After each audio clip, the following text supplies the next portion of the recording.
My name is Jennifer Neighbor. Today I will be discussing the body's vitals when it comes to our body's temperature, our body's respiratory rate, the pulse, the blood pressure, and also the normal bun and creatinine levels, and how this helps us identify any issues and underlying conditions that our body may be going through at the current time. Let's begin with our body's temperature. So Adler and Carlton describe our body temperature as the degree of heat within the deep tissues of our body. And the normal body temperature is approximately 98.6 degrees Fahrenheit, with a variation of about 1 to 2 degrees Fahrenheit. And obviously, dependent on where you put that thermometer, that temperature can change. Normal temperature is 97.6. The temporal measured on your forehead is 100. The axillary measured under the armpit is 97.6, while the oral is 98.6 and the rectal 99.6.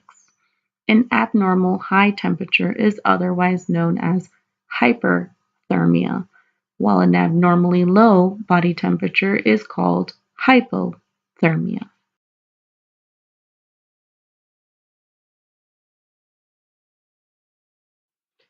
So the body's pulse is a very important thing. It actually measures your heartbeats per minute. So a normal heartbeat per minute for an adult would be about 60 to 100 beats per minute, while a child is a little bit different, and that would be about 70 to 120. This can be measured using a stethoscope and also by placing your first and second digit, not your thumb, on some of the common pulse areas that I will show you in a bit. The day before, you can use a stethoscope to help measure the heartbeats per minute using the three common pulse sites, which are the radial, the brachial, or the carotid artery. As you can see on this image, there are some more measuring sites as well. You can also use a pulse oximeter to help you measure not only your pulse, but also your oxygen values. A normal oximeter value reading would be 95 to 100. An abnormally slow heart rate that's slower than 60 beats per minute would be considered bradycardia. Tachycardia would be considered one that is greater than 100 beats per minute.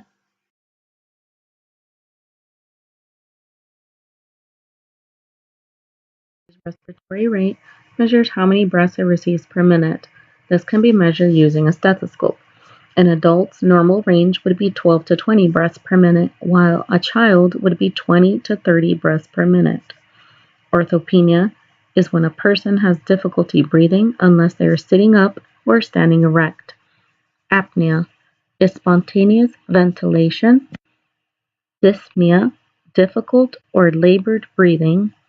And an abnormally high respiratory rate would be tachypnea, while an abnormally slow breathing would be bradypnea.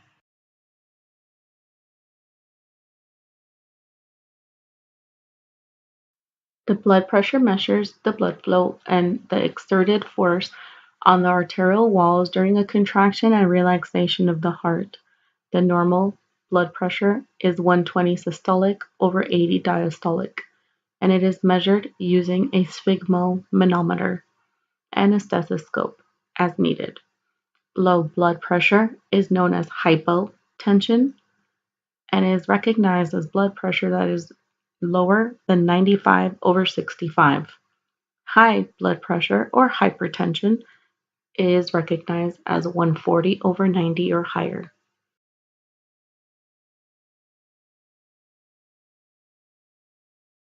Normal bun range is 7 to 20 milligrams per deciliter, and the normal creatinine range is 0.5 to 1.1 milligrams per deciliter for women, and in men, 0.6 to 1.2 milligrams per deciliter. Since this exam checks the creatinine in your blood and urine, any fluctuation of the normal ranges would be an indication that your kidneys are not filtering properly.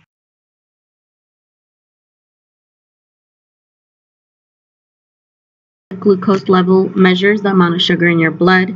These ranges can determine if you have a normal glucose level, if you're pre-diabetic, or if you're diabetic. The normal range for a glucose reading during an 8-hour fasting period would be 70 to 99 milligrams per deciliter. And then 2 hours after eating, it should only be up to 140 milligrams per deciliter.